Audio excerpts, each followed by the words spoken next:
Christmas ആഘോഷങ്ങളുടെ ഭാഗമായി പൂവാർ തിരുവനം പഞ്ചായത്ത് സംഘടിപ്പിച്ച മേളയ്ക്കിടെ താൽക്കാലിക പാലം തകർന്നു വീണു. 7 പേരെ ആംബുലൻസ് ആശുപത്രിയിലേക്ക് മാറ്റി. ഒരാളുടെ നില ഗുരുതരമാണ്.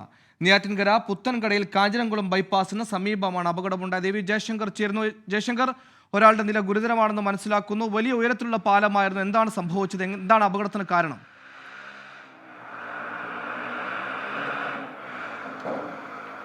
സുഹൈൽ, വലിയ ഉയരത്തിലുള്ളൊരു പാലമൊന്നും ആയിരുന്നില്ല. പക്ഷേ ഇവിടെ നിരവധി ആളുകൾ വന്നിരുന്നു. ഒരേ സമയം ഒരുപാട് ആളുകൾ വന്നതോടുകൂടി സംഭവിച്ചൊരു അപകടമാണ്. നമുക്ക് ദൃശ്യങ്ങൾ കാണാം. ചെറിയ പട്ടിക ഉപയോഗിച്ചാണ് ഈ ഒരു പാലം നിർമ്മിച്ചിരിക്കുന്നത്.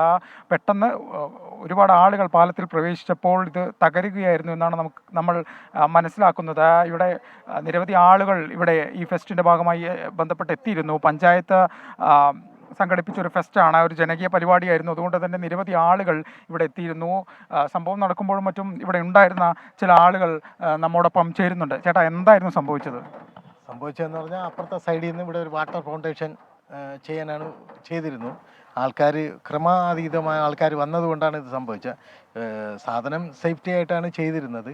ഒരു 50-60 പേരൊക്കെ പോയിരുന്നെങ്കിൽ കുഴപ്പമില്ലായിരുന്നു. പക്ഷെ അത് നമ്മൾ പ്രതീക്ഷിക്കുന്നതിനേക്കാളും ആളിന്ന് കൂടുതലുണ്ടായിരുന്നു. അത് കൺട്രോൾ ചെയ്യാൻ പറ്റാത്തതിൽ പറ്റിയ ഒരു പശകായിരിക്കാം. ഏകദേശം ഈ സംഭവം നടക്കുമ്പോൾ ഏകദേശം 100-150ഓളം പേര് ഈ പാലത്തിലുണ്ടായിരുന്നു. അങ്ങനെ വെയിറ്റ് താങ്ങാൻ പറ്റാതെയാണ് ഇത് സംഭവിച്ചത്. പരിക്ക് പറ്റിയവർക്കൊക്കെ എങ്ങനെയാണ്? ഗുരുതരമാണോ പരിക്ക്? എന്തൊക്കെ അറിഞ്ഞോ? അതല്ല, ഇവിടുന്ന് കൊണ്ടുപോയി എല്ലാവരെയും നെയ്യാറ്റിൻകര ആണ് കൊണ്ടുപോയിട്ടുള്ളത്. 2 പേരെ മെഡിക്കൽ കോളേജിൽ കൊണ്ടുപോയിട്ടുണ്ടെന്നാണ് അറിവ്.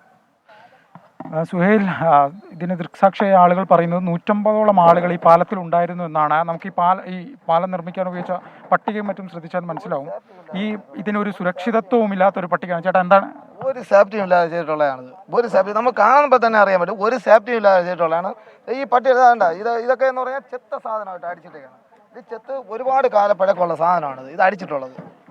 സുഹൈൽ, നാട്ടുകാർ പറയുന്നത് സുരക്ഷിതമല്ലാത്ത രീതിയിൽ വലിയൊരു ഉറപ്പുള്ള പട്ടികയല്ല. ഇത് ആരാണ് ഓർഗനൈസ് ചെയ്തിരിക്കുന്നത് ഉണ്ടായിരുന്നില്ല എന്നാണ് സുഹൈൽ പറയുന്നത്. ജയശങ്കർ, ദൃശ്യങ്ങൾ തന്നെ വലിയ ഉറപ്പുള്ള പട്ടികയല്ല എന്ന് മനസ്സിലാക്കാൻ കഴിഞ്ഞു. ഓർഗനൈസർ ആരാണ്? ഈ തിരക്ക് നിയന്ത്രിക്കാൻ ആളുകൾ ഉണ്ടായിരുന്നില്ല. പ്രവേശന ഫീസ് സുഹൈൽ, കൃത്യമായി പഞ്ചായത്ത് ഉണ്ടാക്കിയൊരു പരിപാടിയായിരുന്നു. ഇതിൻ്റെ കാര്യങ്ങളെല്ലാം നോക്കിയിരുന്ന പഞ്ചായത്ത് ആണ് ക്രമീകരണങ്ങൾ ഒരുക്കിയിരുന്നത്. നിശ്ചിതമായി പ്രവേശന ഫീസ് ഉൾപ്പെടെ വാങ്ങിക്കൊണ്ടായിരുന്നു ഈ ഒരു പരിപാടി നടത്തിയിരുന്നത്. അതിനിടയിലാണ് ഇത്തരത്തിലൊരു അപകടം. നാട്ടുകാർ പറയുന്നത് കൃത്യമായ ക്രമീകരണങ്ങൾ ഉണ്ടായിരുന്നില്ല. പാലത്തിനും മറ്റും ഉപയോഗിച്ച പട്ടിക വളരെയധികം കാലപ്പഴക്കമുള്ളതാണ് എന്നും മറ്റുമാണ്. ഈ ഒരു അപകടത്തിൻ്റെ ഒരു കാരണവും ഏറെക്കുറെ അത് തന്നെയാണെന്ന് നമുക്ക് പറയാം. ഒരുപാട് ആളുകൾ ഒരേ സമയം ഈ പട്ടിക കൊണ്ടുണ്ടാക്കിയ പാലത്തിൽ പ്രവേശിച്ചപ്പോൾ ആ ഭാരം താങ്ങാൻ പാലത്തിനായില്ല. പെട്ടെന്ന് അത് തകർന്നു വീഴുകയായിരുന്നു.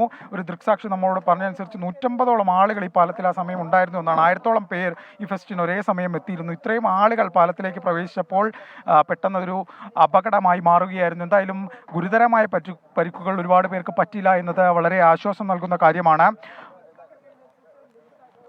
സുഹൈൽ, ജയശങ്കറാണ് വാർത്ത വിശദാംശങ്ങൾ നൽകിയത്. ക്രൗഡ് മാനേജ് ചെയ്യാൻ കൃത്യമായ ആളുകൾ ഉണ്ടായിരുന്നില്ല. ഇത്തരത്തിൽ നമുക്കൊരു എന്താ പറയുക, വളരെ ദുഃഖകരമായ ഒരു സംഭവത്തിന് മുമ്പ് നമുക്ക് ഉസാറ്റിൽ കണ്ടതാണ്. സമാനമായ രീതിയിൽ തന്നെ ആളുകൾ തിരക്ക് കൂടിയപ്പോൾ പാലം തകർന്ന് വീണ് കൂടുതൽ പേർക്ക് പരിക്കേറ്റിരിക്കുന്നു. ഒരാളുടെ നില ഗുരുതരമാണ്. ആളപായമില്ല എന്ന് തന്നെയാണ് ഏറ്റവും ആശ്വാസകരമായ വാർത്ത. പഞ്ചായത്ത് തന്നെ സംഘടിപ്പിച്ച പരിപാടിയാണെന്നാണ് മനസ്സിലാക്കാൻ കഴിയുന്നത്. കൃത്യമായ അത്യാവശ്യം ഉറപ്പുള്ള പട്ടികകൾ പോലും ഉണ്ടായിരുന്നില്ല. താൽക്കാലിക പാലമായിരുന്നു. എൻട്രി ഫീസ് കൊടുത്ത ആളുകളെ കയറ്റിയ പരിപാടിയാണ്. അവിടെയാണ് ഇത്തരത്തിൽ സുരക്ഷാ വീഴ്ചയിൽ ഒരു അപകടം ഉണ്ടായിരിക്കുന്നത്. ജയശങ്കർ, കേൾക്കാമെങ്കിൽ ഇപ്പോൾ ആശുപത്രിയിൽ ചികിത്സയിലുള്ളവരുടെ ആരോഗ്യനില എങ്ങനെയാണ്?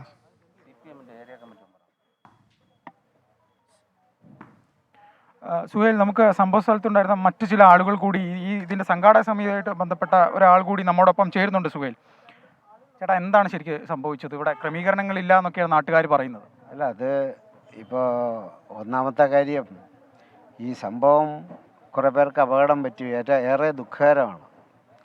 നമ്മുടെ നാട്ടിലൊരു സംഭവം ഇങ്ങനെ നടക്കുമ്പോൾ ആ ദുഃഖത്തിൽ പങ്കുചേരുക എന്നുള്ളതാണ് അതിപ്രധാനപ്പെട്ടത്.